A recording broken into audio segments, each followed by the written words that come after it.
Welcome back to the SML. It was very competitive on the European side of things, and now we're taking a look at North America. Finch here. I'm joined by Taco, the best Taco. Let me make sure I give you all your credit. And in ASML, we can only hope is as competitive. Let's go ahead and take a look at how all the teams are shaking up already. Now, one can certainly hope right now, but Armada, as much of a powerhouse as ever, sitting pretty at the top there. And number one, still completely uncontested. I think they've only lost, what, maybe one game so far? I think so, but judging by that plus-minus. Cryptic are right there behind them, but it does seem that there's a clear divide as Sanguine and Space Station sit down at the bottom. This isn't quite like what we saw in EU, where the plus-minus for the top team was 3 and the worst for the bottom team was -3. There's a bigger gap, I think, between the best and the worst teams here in this unit. But there's a chance for that to get cleaned up. We are about to go into this match. It's Space Station up against Sanguine. Space Station have a chance to show some improvements, but they're going up against a tough team here in Sanguine, who I want to talk about first. That team that's basically just the old LATAM North roster, kind of an all-star unit, all hodgepodge together. I think that Panitom and Sheento are probably two of the more standout members from the Sanguine roster so far. I think that these two alone have been a large part of the reason why Sanguine has had so much success. And one concern that I think a lot of people might have had over Panitom especially is that he does have a tendency to be inconsistent, but he has looked anything but so far in the North American SML. And if anything, he's actually caused a lot of problems for this Space Station Gold roster in the past. I think that he did a great job the last time these two teams clashed of just focusing out Chapo. And he's done a good job of that, and I think it's not even inconsistency in this play. I think it's inconsistency in their picks. I really like seeing Panitom on a controlling, aggressive pick. You saw the Susanoo in there? To me, that's peak Panitom for me. I love him on gods like that, who have an opportunity with mechanically intensive gods to outplay you, to control fights, to continuously have impact. That's the kind of thing I want to see from him. If we can see picks like a Susanoo, doesn't have to necessarily be that, then I'm always happy with whatever he's playing. It's something that I find really interesting, though, about these two teams facing off again is the fact that alone, it's a rematch. These teams have had a chance to, I think, break down from the last time they played, which might be slightly more in favor to, I think, Space Station Gold. They've had some opportunities, I think, to do a little bit of VOD review, maybe talk things through, try and figure out a composition that might be better assorted towards dealing with a lot of the early on aggression that Sanguine tends to introduce with their compositions. And this is a team that's always felt like individual players who are very strong but haven't been able to gel just yet. The way that I've described them throughout the weeks is that their plan A is usually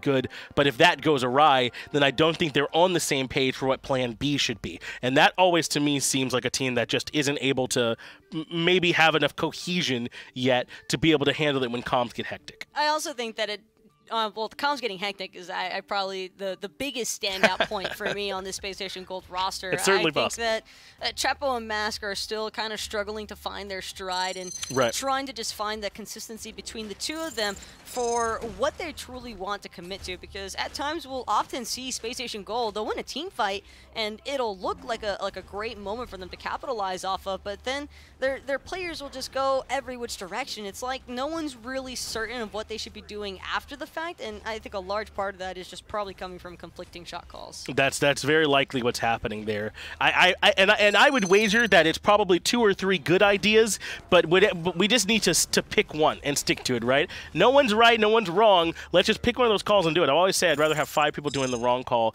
than 3 people doing the right one and the other 2 somewhere else, right? So if they can get onto the same page, I think the Space Station roster still has a chance to be scary. Obviously, Mast plays Smite at the highest level consistently. We've seen Chapo play everywhere, SPL, SCL, SML. Chapo just wants to go where the competition's at, it feels like, and he always does well there. There's plenty of talent. We just got to see him get it drawn out as we move into the picks and bans for game number 1. Keep in mind that the last time these two teams faced off, Space Station was actually getting the better end of Sanguine, and for a moment it looked as though they were going to bring that set home, but fell short right at the very end there. So early on, one thing I do want to see that's given Space Station Gold a lot of problems throughout the past couple of weeks is that King Arthur. I definitely don't think that Space Station should really allow for that King Arthur to go through. Well, they're in the first pick slot, so they're the ones that get to be the priority when it comes to who grabs it. They can force Space Station to have to ban that one out, or not Space Station, but Sanguine, along with this Freya, which very often has to get banned out by that second pick. They're taking out Naja. That's a great idea. We just saw how impactful that pick can be from Genetics, who played it in support last game,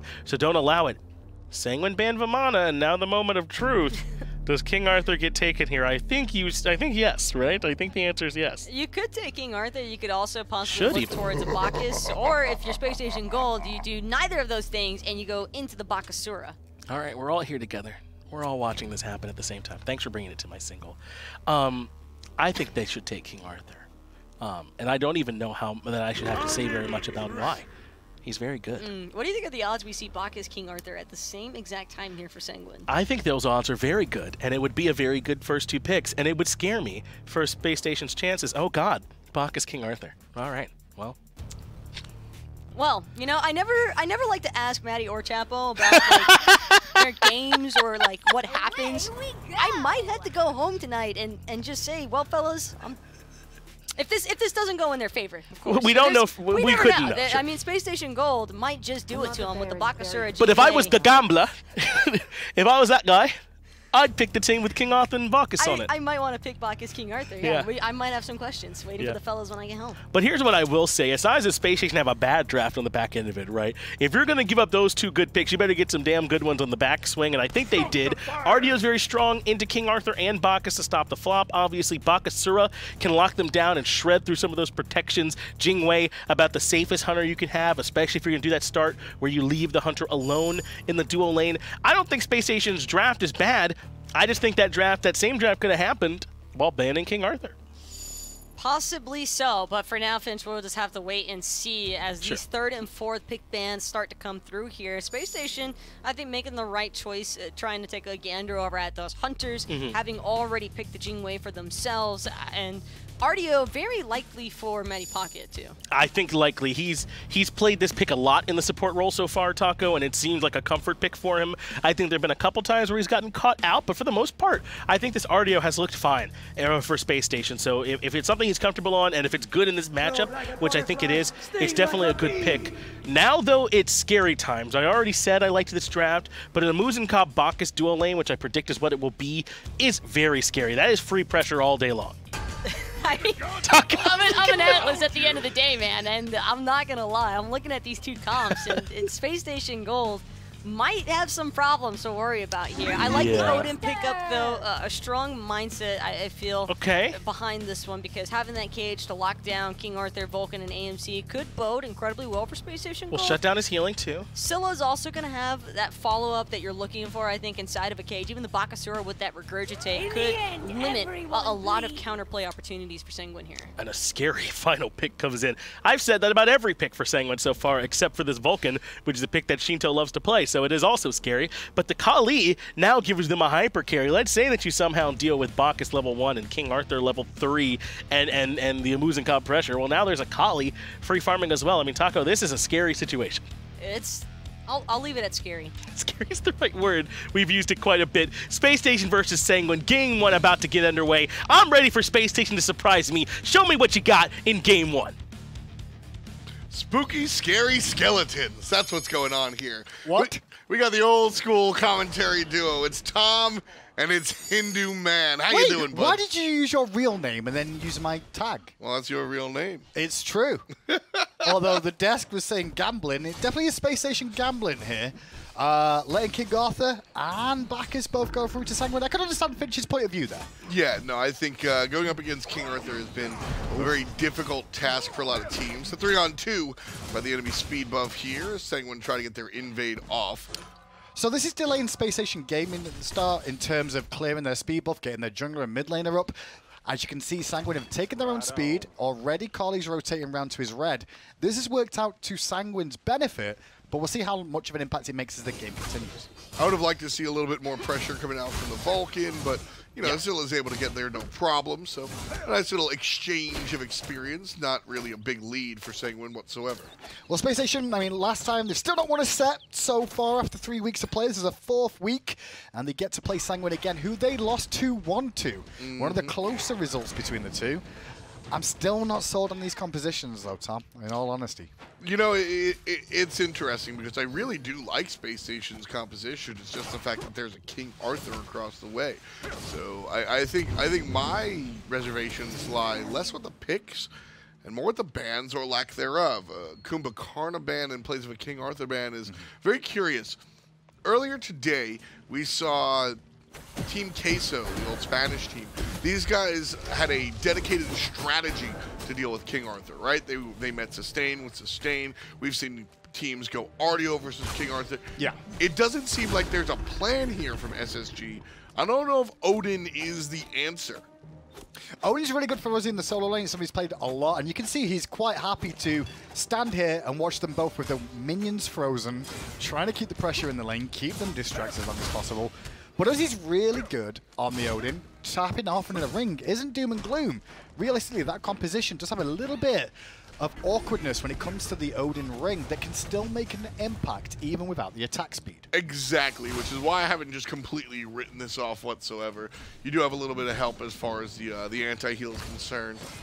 Should Jarcorrr get locked up in that ring? Well, the old days, I mean, Odin's ring never used to give anti-attack speed. It just was an anti-heal. And now it's gone back to that again. Yeah. But that was relevant once upon a time still. And a lot of people seem to have forgotten that he was still used even when he didn't have an attack speed debuff in the ring. Yeah, very much so. And, you know, Mask is going to be able to continue to be Bakasura, and that's one of the things lost. But I think the biggest deal is, you know, looking at, or excuse me, Panitom on the Kali. But I think the biggest deal is still the anti-heal for Jarcorrr on King Arthur. I'm still not sold on this decision from Sanguine right now, though, to leave Ronngyu on this left-hand side.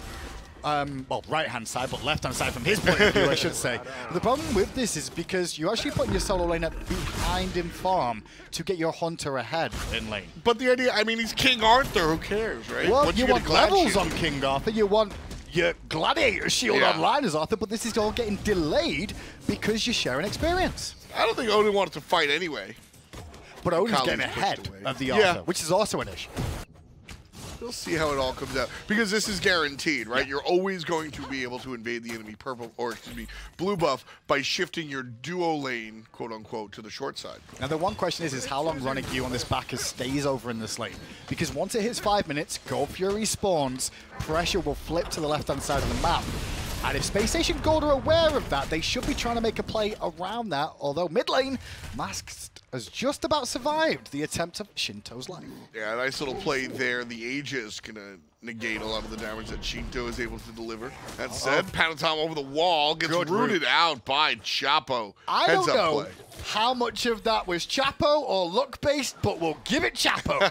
Because he threw that root out just as Panitom landed, which tells me it was kind of just an awkward situation of, well, I was doing it for damage, but hey, this worked out better. Well, here comes Panitom one more time, making the loop on Oswaald.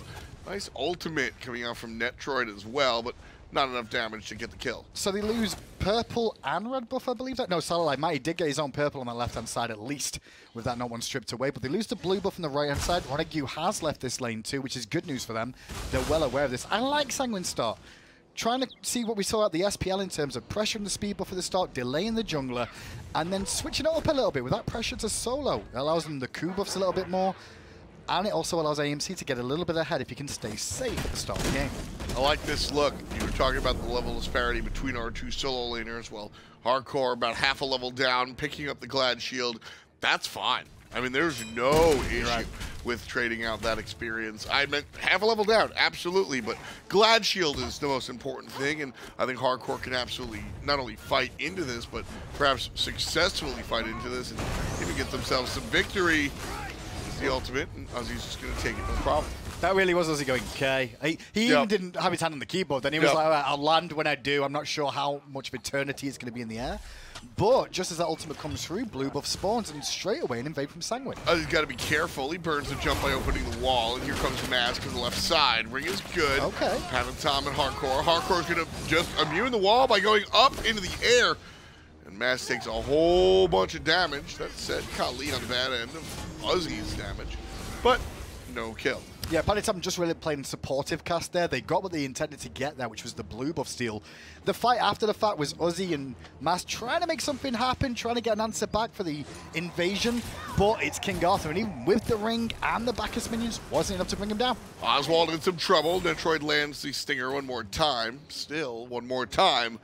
Not enough damage to find that kill just yet. And that's kind of expected in the dual lane as well. AMC versus Jingwei. Jingwei, a farm passive sort of hunter in the early game.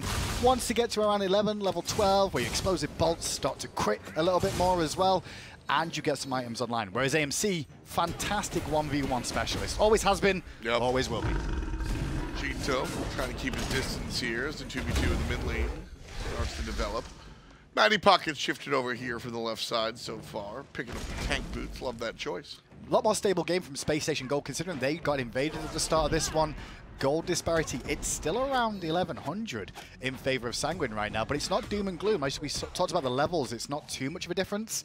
The only one that's really developed is the mid lane, surprisingly enough. And the problem is the gold here for Sanguine. Just piece by piece, they've been able to chip away at Spacestation Gold. Again, no first blood bounty, so no free 500. Sanguine have solidified about 1,000 gold lead, give or take, pretty much just from repeated invades, mainly looking at this blue buff on the right side of the map, thanks to their interesting dual lane start. And then, of course, a little bit of the excursions that they've had into that enemy red buff as well. And that's what I'm saying, it's kind of still even, because if Spacestation Gold do get the first kill, the gold deficit drops quite a bit. Obviously, all that 400 gold goes to one player. Sure. But it will equal out a little bit more. Finally, though, bit of pressure onto Netrioid, potentially from Matty with this route. Yep, there's a little bit of trouble. The knock-up is good. The stun after the fact. Netrioid, no jump available because he's an AMC. The ultimate will whip, and Netrioid try to bob and weave. But Oswaald finally finds the basics. Space Station Gold first on the board. And as Hinderman had pointed out, Sanguine's large lead has been cut. It's like the opposite of a caster curse, that. You call it and it happens. But yeah, the Space Station lead has... Sorry, the Sanguine lead has come down a little bit there. One thing surprising me, Sanguine should have been well aware of that. A lot of pressure in mid from them. They had 3 members mid, no wall coverage on that duo lane, and Netrioid just didn't respect the Artio range. Gets hit by the root, and that's it. Good night, Sweet Prince. On the other side, Jarcorrr wrestling control of his dual lane. I like what's going on there. He's zoning out Uzzy. Uzzy unable to really get any experience or gold from those minions because Jarcorrr just standing on the tower. Excuse me. And so here, only 4 minions to take advantage of as Jarcorrr has just watched 2 die. And, you know, it seems small, but totally will be the first one to tell you. Every little bit counts here in the solo lane. Every coup counts as well, is the one thing you got to remember. And this is about to be number 5 for Sanguine now. We talked about the gold deficit between the two. 25 Gs per player. Doesn't sound like much, but that's 125 gold across a team. Times that by 5, and then you're looking at some big numbers there just off the totem of coup. Exactly. So Sanguine continuing to trudge forward. 1,000 gold lead one more time. Wow, Chapo's evolved. He's not got a Bancrofts. Chapo's been like, for the last couple of weeks, he's been running Bancrofts on pretty much all his mid laners. We're a bit shocked about some of that, but looks like some adaptations now. He looks like he may be going for the Book of Tough eventually. Go for the boots earlier on. Makes some sense if you're a little bit worried about staying mobile, especially against the likes of a Bacchus or a Carly. Exactly. Makes some sense. No, I like this build for sure. The Bancroft is a nice early aggression tactic, and whether you're playing, you know, a hyper early game character like Isis or even a middle game character like Agni, I'm fine with it. I do like to see that aggression. Scylla, though, is definitely confirmed. The jury is in and out in 2 minutes, a late game character. You ain't getting no pressure in that early game lane, so don't even try. Go for the booties into the book. I'm more interested in how the game develops if we do get to a late game, because both teams have a transition, so to speak, in terms of who's carrying the game in the early to mid stages, and then on to the late. Carly for Panitom, going to be a late game carry, always will be. That's what Carly can bring. And whereas Bakasura will kind of drop off. He can annihilate a single individual, a carry, but not to the same level of Carly can. Sure. I think really what comes down to it is, you know, I might challenge that statement at surface value, at surface level, there it is. But it's the follow-up. Panitom with the reset can waterfall through a team fight. Right here, that ultimate has to be forced out in a bad way. Panitom does manage to leap away, but still giving chases. Oswaald, Ronngyu knocked up by the gust at the same time. Airstrike from Oswaald misses again, but Panitom well timed with the blink. Oswaald now trying to deal with Sheento. Aegis is over. Mattypocket has set him up, but Oswaald already out. Now Mattypocket getting surrounded. There's a stinger, a bounce up and a bounce down. Sheento puts number 2 on the board, his 2nd personal kill. Good little word from Sanguine there just to collapse. Might just hung around a little bit too long after Chapo's death. Tried to make something happen, realized he was in danger, tried to get away, but CC Chain was available, and that's all she wrote. Right hand side, Jarcorr's going to keep showing how good Excalibur will be, at least for this patch. And there's that experience lead taken over. Mass here on the Bakasura. I think, you know, it's interesting. I think Bakasura and Kali, very similar characters. I think that Bakasura can perhaps chew a single player down faster than Panitom, albeit very slightly. Sure. But the biggest difference is again, I think that team fight presence. Mask is going to have access to the AoE slow and the cripple, and honestly, good teams can generally avoid the trouble puddle. Both of these gods, though, in the jungle, Kali and Bakasura, they're very much the oh-poop god, so to speak. They'll turn up out of nowhere, and when they do, you're saying, oh, poop, what have we got to deal with them? They'll both do the same thing, especially if they know their ultimate's available. For sure. But I think a lot of it will be the timing more than anything else. If you're a little bit late, you're a little bit too early, it's going to throw them off. Well, Uzzy getting the chase down. Man, this is not Uzzy's game. Not even to any of his fault. He's been 2v1 for most of it, getting repeatedly invaded, and now he's just running all the way back to his Phoenix as the minions try to chip away at that tier 1 tower. Sanguine in the entirety on Space Station Gold's front porch. Yeah, Mass having a bit of an awkward issue there, trying to time his ultimate to try and get a kill or force something in response. At the end of the day, didn't really get too much out there overall, so a wasted situation. And now a bit of pressure for Sanguine in the mid lane. What can they get off the back of this, though? Not too much. I mean, Pyro is up now, Gold Fury is available too. And both teams do have a pretty even, so to speak, objective control. Exactly. When I look at Chapo, I go, all right, well, Scylla's one of the stronger characters in the entire game. But Vulcan, though. Exactly. Vulcan can do it from a distance, and that becomes very scary. So if you're Space Station Gold and you can burst down that objective before anybody knows what's up, well, that's what you're going to do. Mask and a Hunter on the other side with some built-in crit. Yes, that's very nice. But yeah, the thing is, Uzzy can zone the enemy out, and it doesn't matter. Sheento launches from the other side of the arena and can confirm anyway, so I don't think we're going to see any early Gold Fury rush unless there's multiple kills. Uzzy going to drop the ring down on Jarcorrr, but he's not going to be too worried here. He's still after, and he takes too many shots. Excalibur will come into play to take him away from some of that danger. Uzzy completely out of mana there. My biggest concern for Space Station so far this game, though, is the lack of pressure on Sheento in the mid lane. He's now got a 3-level lead that's developed over Chapo here, especially with Chapo's death. I think that's where we need to start seeing the pressure potentially, but he's a difficult god to try and pick. They've been looking at AMC a couple of times, but they've already that one kill they got there. They start to be shored up in the draw lane for Sanguine. The build also drastically in Sheento's favor. Uzzy again finds himself invaded, not even going for it, just heading back to base. He's seen this one before, and Uzzy just trying to tread water here. But how good is this from Sanguine when you think about it? This is against a Bakasura jungle. Bakasura, one of the greatest at clearing camps, looking to invade in your half of the jungle. Oh, yeah. And you're like, yeah, you want to play that? Well, that's our jungle too. Against the Bakasura, it shows the confidence level that Sanguine are playing at here. Also, their understanding of how they need to play it here. Yep. Blackthorn Hammer, a strong choice in general. You see Jarcorrr have it, but I think what we're seeing out of here, Uzzy going Blackthorn specifically for that MP5. He's been below the threshold, hasn't had access to his blue mana at all. And so here, this might be able to change with a nice itemization shift. All in on Panitom, who's under pressure, already used his leap, and then the Butcher Blades come into play with the Regurgitate. Ultimate keeps Panitom alive for now, and maybe Arthur to the rescue. Oh, jumping in, and Mask gets a kill out of Panitom. Jarcorrr, long range, there's a stun. Can't catch up, though. Space Station Gold are able to get in and out. Left-hand side, though, while that fight's still going on in a 2v1 with Panitom dead, there was a contestant on the Gold Fury that Matty might be in a bit of trouble here, but the belch from Ronngyu just not stinky enough. Or in range is what I should say. Well, I guess, you know, level of smell to range matters, right? I mean, for a stun, yeah. That's what I'm saying. I've been stunned by a belch before, it wouldn't surprise me. I believe that, actually. I've seen where you hang out. Yeah. You too, probably, in fact. This is probably not the same. The one thing I'm seeing, though, is that Space Station Gold seem to be, like, trying to make things happen whenever Mast is up. They're playing around Mast a little bit, but they've not got good control of the jungle at the moment. They're being pressured consistently on the back foot. Tier 1 the right-hand side's weaker. And I'm looking at builds and seeing a blink on Chap. I'm a little bit concerned with that, with how this game's going. Yeah, I mean, at the same time, Blink can also be used defensively. We'll see how it works out. Yeah, as long as you're not in combat, right? Sure. But when you got a Kali that's ticking you with dot damage, or there's a Vulcan ultimate coming your way, and Aegis would really come in handy at those moments. I got to agree with you there. You know, I'm not gonna try and put up a front for the Blink, especially when you mentioned Vulcan. I see Vulcan. I think Aegis. Netrioid in some trouble. Uses beads to avoid the root. Mattypocket still not done.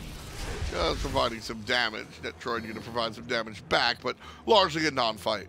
Bit surprised by Oswaald not following up with Matty as much there. A little bit of miscommunication, because Matty was in the right position to burn the beads, and they definitely had a stun to follow without up. So, a bit surprised we didn't see Oswaald aggress. Instead, though, Master's now over here with no beads on Netrioid and no escape in terms of a leap.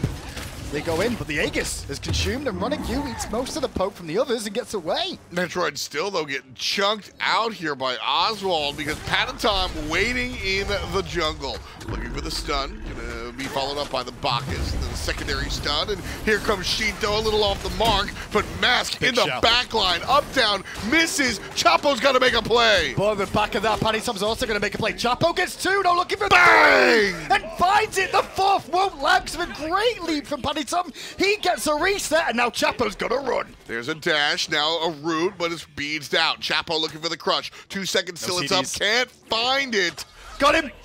Nice little pickle from Panitom there. 3 for 3. Oh, my goodness. 3 members going to Chapo. Panitom, I believe, got 2 of those 3 in the back end of that fight. Yeah, Chapo also made some good plays, but what happens there, Panitom outplays the Scylla. That third I'm a monster was going to hit, but he literally got jumped over.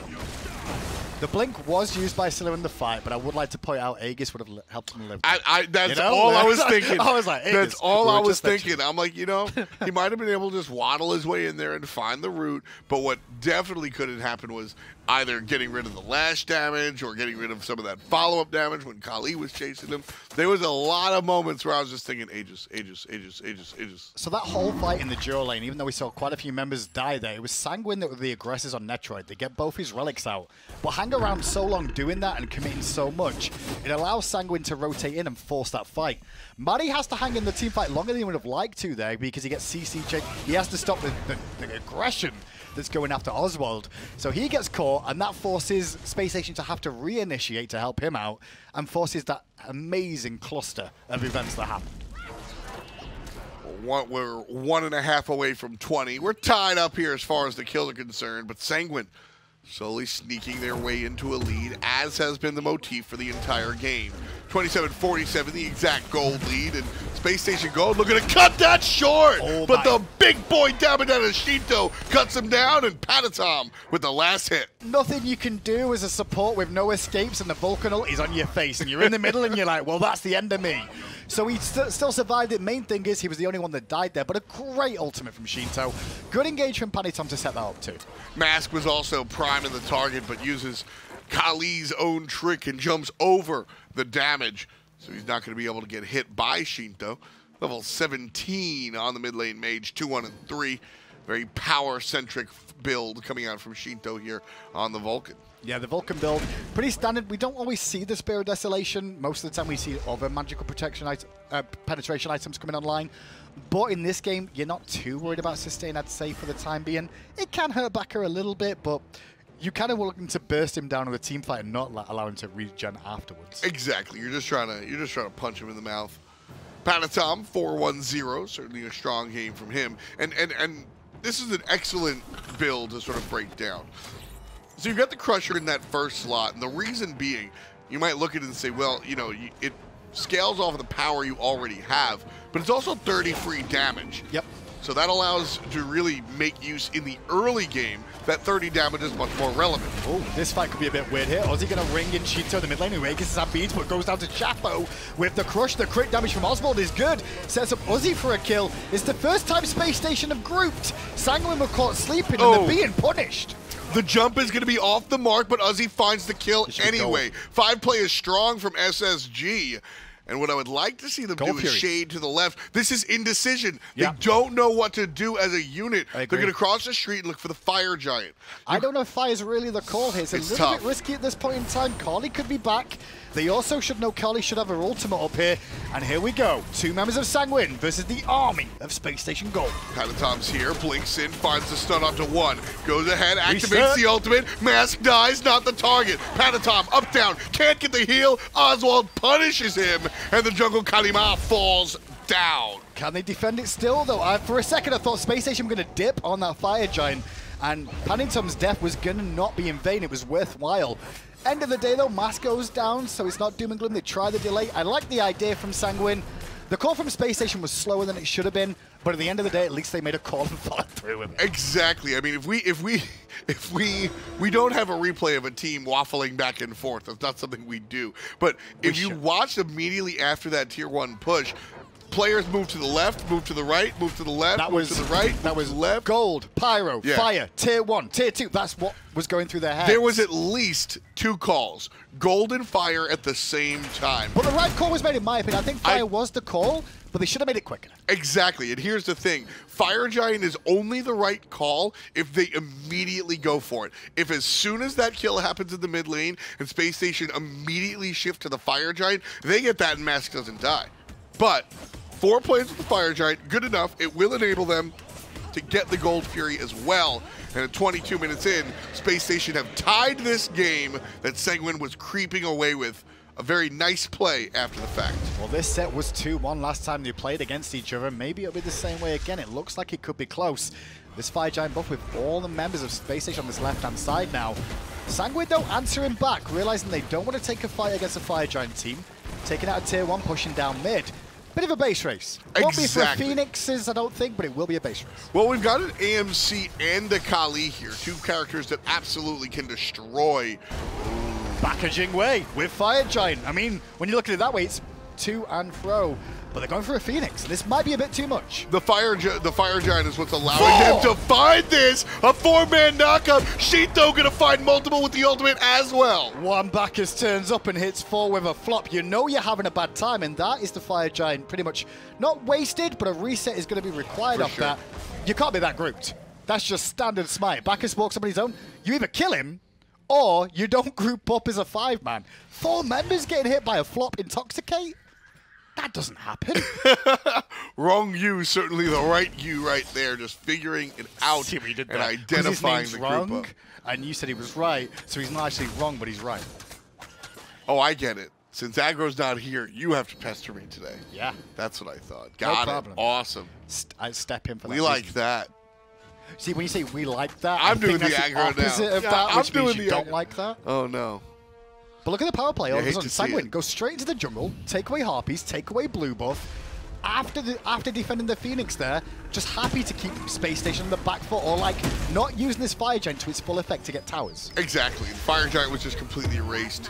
Space Station Gold still wind up, I do consider that sequence in their favor. And they're trying to push it even more so. Ronngyu and I shall to be good enough for the moment, but that moment is fleeting. Uzzy takes down the support. Panitom did catch Chapo at the backline, forced that ultimate. Chapo still got it, looking for an ult over the wall at the same time. Will hit Netrioid, but there's no further backup as Chapo and Uzzy had to leave the fray, and the backfire gets the double kill. The shotgun from the back. That said, Oswaald looking cute until Netrioid shows up, puts double digits on the board for his team, and confirms the secondary with an ult of his own. Well, that was against a Fire Giant team. Can we just remember that Sanguine take down Space Station, only Uzzy alive, and the Fire Giant still around his waist for now. That team fight was very awkward. Space Station Gold, they catch Ronngyu, or they believe so. He leaps, and you get Uzzy and Master both use their ultimates trying to kill the Bacchus. Bacchus takes too long to die because nobody follows up, and the backline gets routed by Panitom, and in the end, Netrioid too.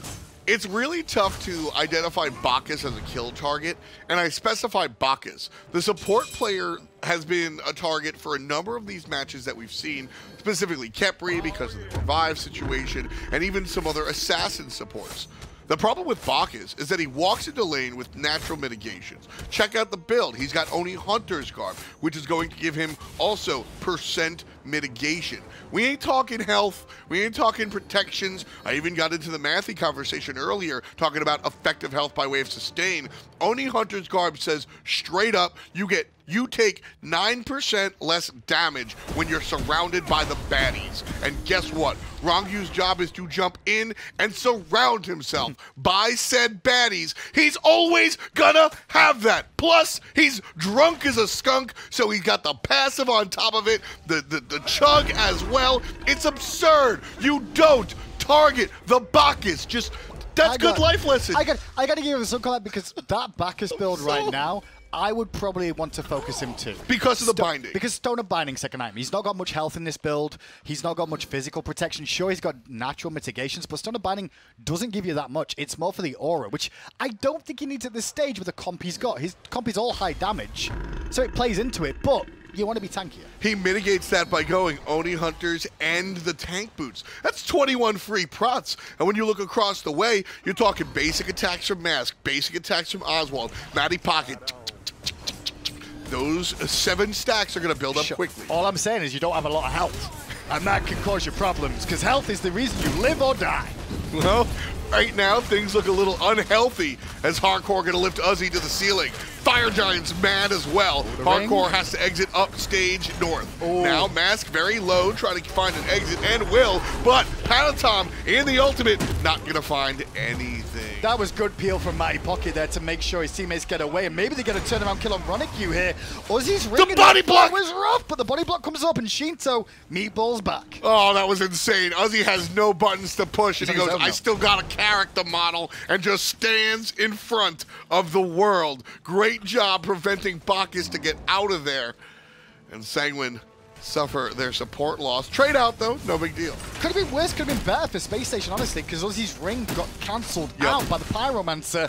And at the end of the day, Sanguine get what they wanted. They get a Pyromancer after that fight that goes 1-for-1, support for support. Chapo trying to force this Sheento with the Aegis.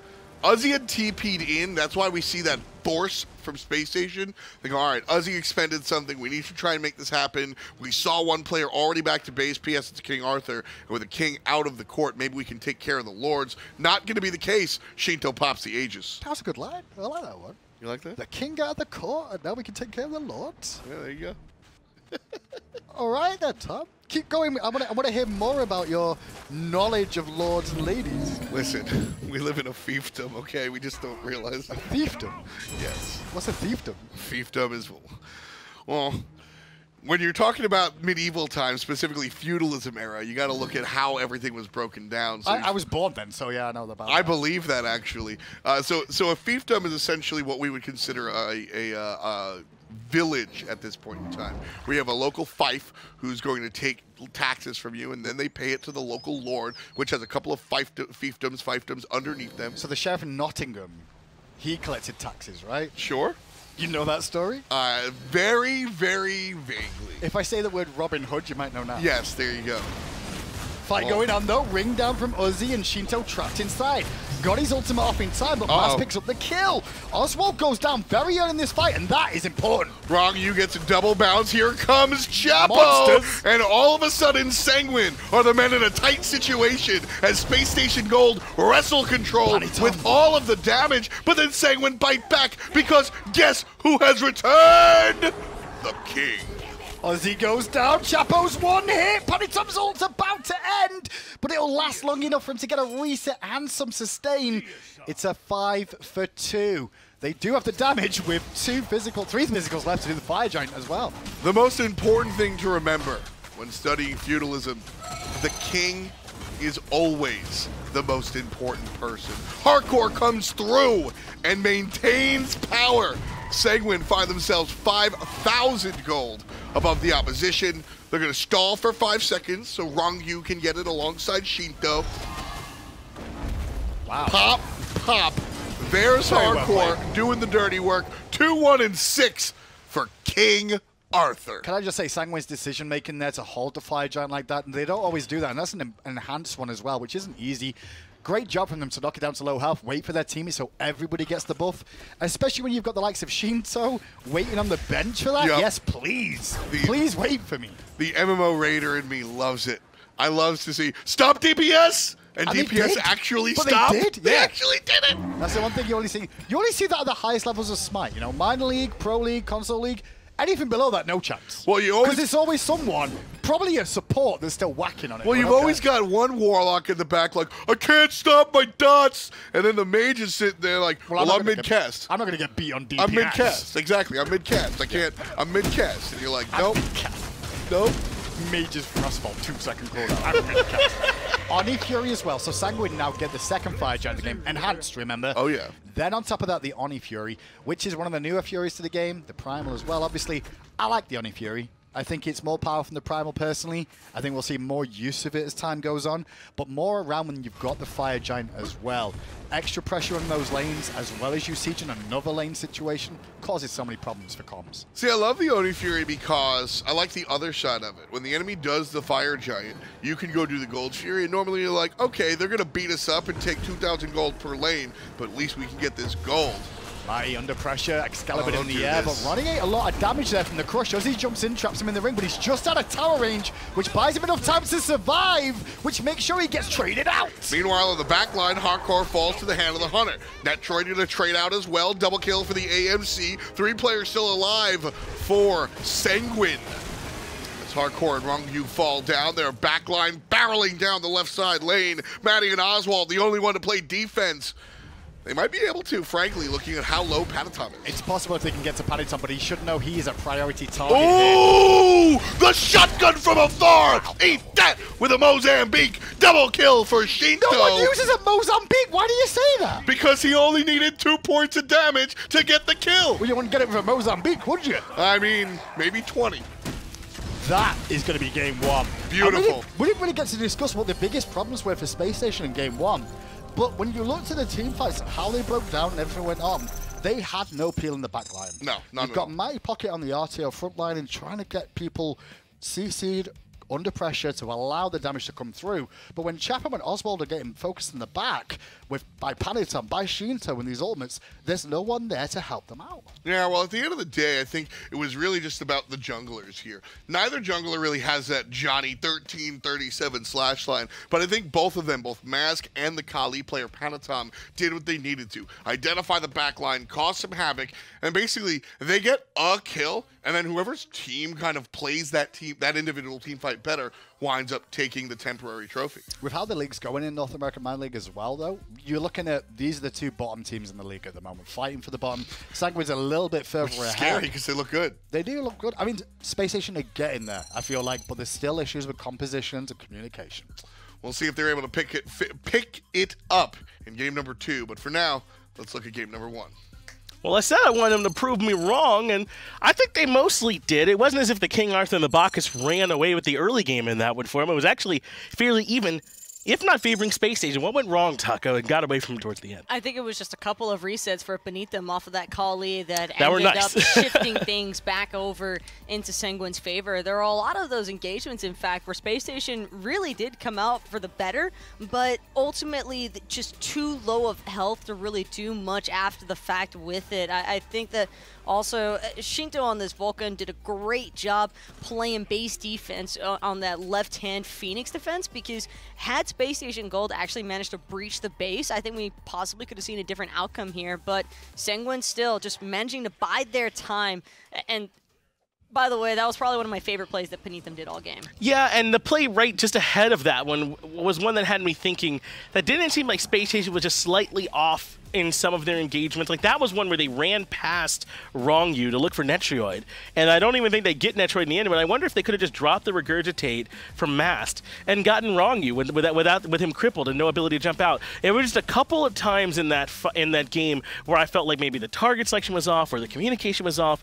There was a slight hesitation when they won a team fight. Do we go to Gold? Do we go to Fire Giant? There's just these small pieces that kind of add up to me, to Taco, to where maybe they can't quite bring it all together. It's just muddled. Everything is just muddled together from this team, and while the team fights might actually be strong, I think that that's and they have mostly been, speaking from the individual level. These guys are still 5 really solid players that understand how to team fight together. It's just the calls after the fact, and even the target focus throughout the duration of some of these engagements have been a little bit questionable.